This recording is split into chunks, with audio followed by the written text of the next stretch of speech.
Renungan Kefas, terang hayat yang membebaskan.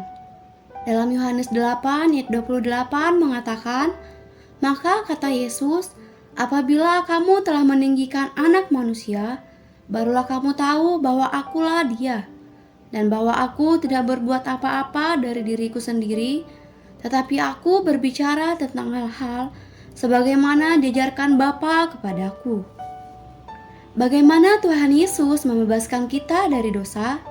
Ia melakukannya melalui masuk ke dalam kita sebagai terang hayat.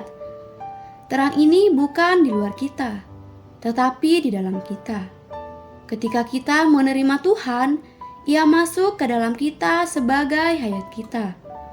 Hayat yang telah tinggal di dalam kita ini kini menerangi batin kita. Berangsur-angsur namun dengan spontan. Terang hayat yang tinggal di dalam kita membebaskan kita. Dibebaskan dari belenggu dosa bukan perkara satu malam, melainkan memerlukan waktu. Walaupun Anda mungkin dihidupkan dalam 1 detik, namun dibebaskan dari dosa tidak sedemikian sederhana. Kita dibelenggu dari dosa bukan hanya oleh sinar terang hayat, tetapi juga oleh Putra sebagai realitas. Sobat Kefas, bagaimana Tuhan menjaga kita agar tidak berdosa lagi?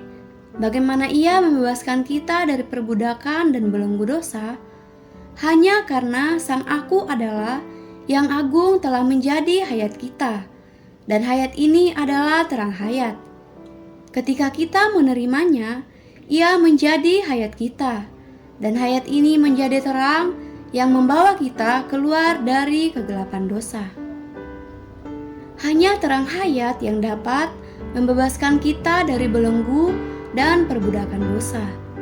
Tuhan dapat mengampuni dosa kita karena Ia adalah anak manusia yang mati bagi kita dengan ditinggikan di atas salib.